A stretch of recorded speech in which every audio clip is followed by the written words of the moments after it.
Hi, my name is Ryan. I work for BVM Contracting, and we do residential construction, specifically with larger builds like custom homes, home additions, and full interior renovations.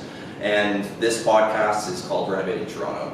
And specifically what Renovating Toronto does and what the goal is we want to try and bring as much knowledge to the consumer as possible with respect to the full life cycle of a home. So whether that's buying a home, renovating a home, getting a mortgage for a home, managing a home, we want to make sure that everyone has as much knowledge as possible to make the right decisions. I'm Brayden Irwin, and I work for the Lower Irwin real estate team at Royal LePage, and I've been working with them for 5 years now, and have the good fortune to work with a very experienced broker there, Carol Loam, who's been doing it for 30 plus years. So that's great. And she happens to be your mother. She happens to be my mother, yeah, so she's a tough boss. We focus on residential resale transactions, so we help clients with buying and selling primarily their primary residences, but also investment properties. I know you have a lot of experience with real estate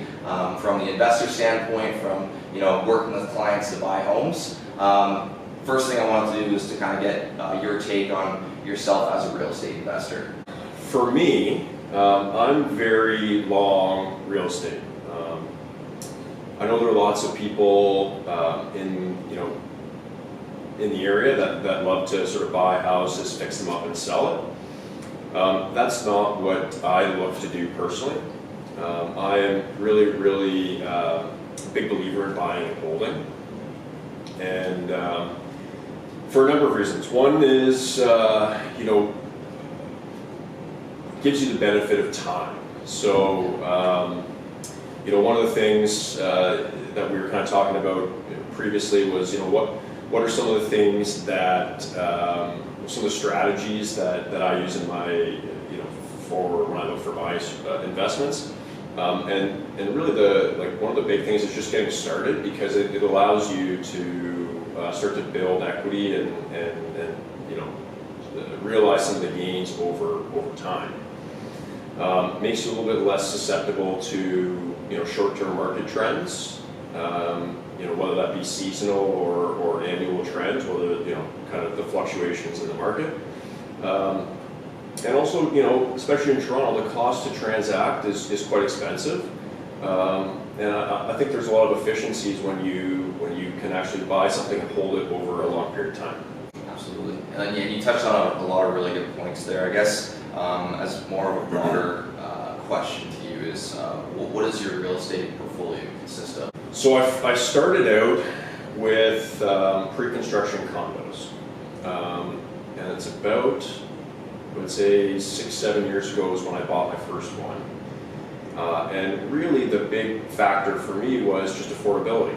I didn't have the down payment readily available, but I was able to, what the pre-construction market does allow you to do is kind of put 5% increments down over time. So if you don't have the full call it 20% of the purchase price up front, it allows you to pay that down over a 2 to 3 year process, depending on how early you buy in the project. And so that's how I got started. I bought my first one, slowly got my down payment paid off, and then was able to close on that once it came time, and then was looking for sort of the next opportunity to do a similar thing. And again, it was affordable. I ended up buying another pre-construction condo, and again, just based on what I could afford to buy.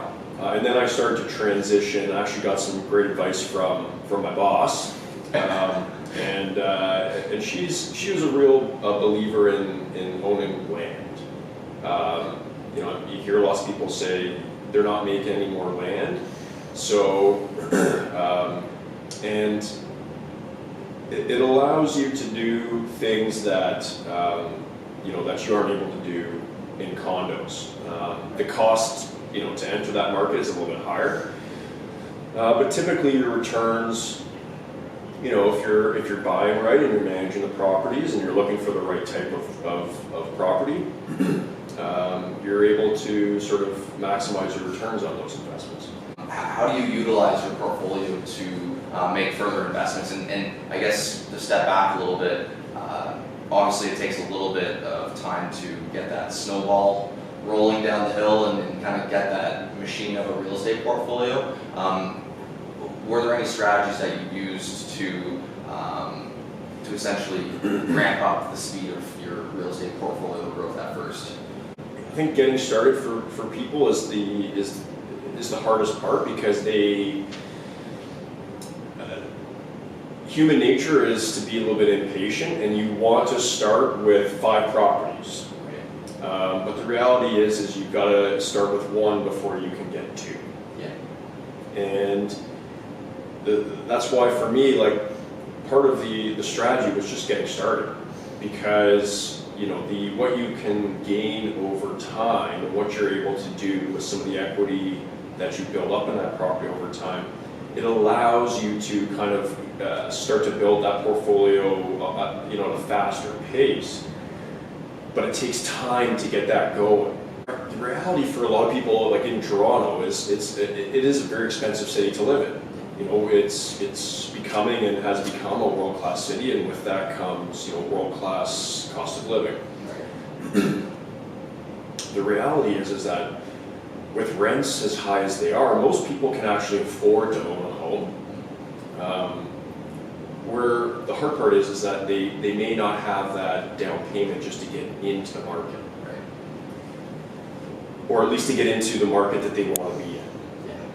Yeah. But because rents are so high, it's difficult to save that down payment when you're constantly paying your rent every month. That's true.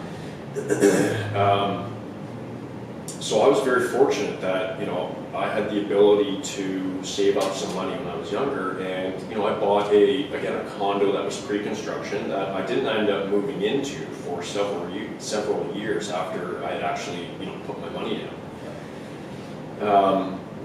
And so over time for me, you know, my strategy has been, you know, my personal cost of living is relatively low. I take probably 70% of what I'm able to earn, and I you know, put it aside to reinvest it. And again, like when you're getting started and you're relying on, you know, your income, it's a slower start, but you know, over time. So you know, I bought my first pre-construction condo in 2013, I believe. And fast forward 5 years later, I was, you know, and obviously real estate prices in the city have gone up dramatically since when I first bought. Yeah, exactly. And so I was very fortunate to be able to participate in that. Yeah. So fast forward 5 years later, I was able to actually refinance that property and pull equity out of that I used to then buy an income property. That's great. And again, so what it allowed me to do was kind of leverage the asset that I already owned, and basically purchase another property which will now start to be doing the exact same thing. And that's where you can kind of, you know, get that you know, that multiplier effect, which allows you over time to start to build that portfolio. When you're in we're not in those markets in the States where you can buy houses for $100,000 and, you know, do the buy and hold method and multiply it a lot quicker. It takes a little bit of time to gain the equity.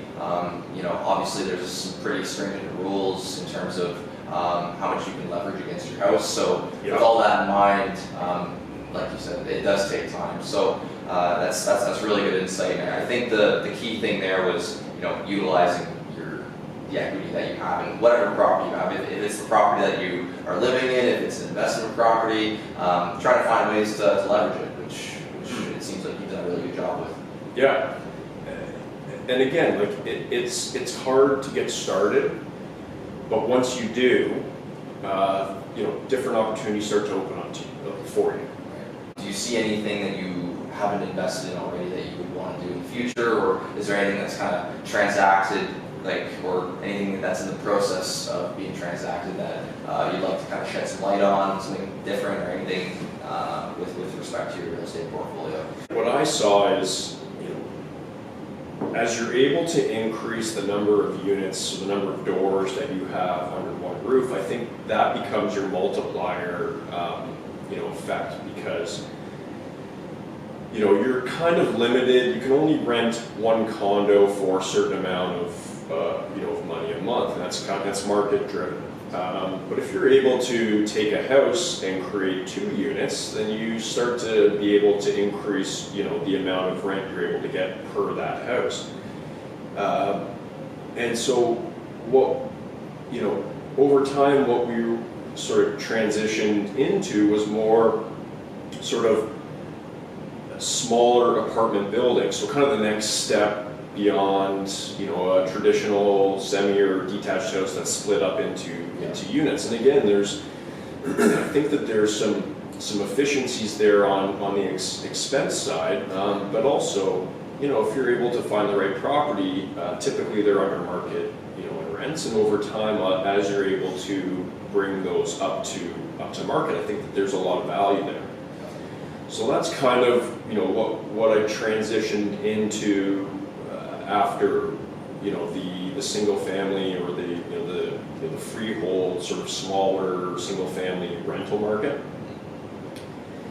As you go up that ladder, the cost to get into the market obviously becomes higher and higher. So with that, property, with the apartment building, what I was able to do is find other investors that were kind of like-minded and were looking for similar types of investments, and we ended up buying it as under a corporation.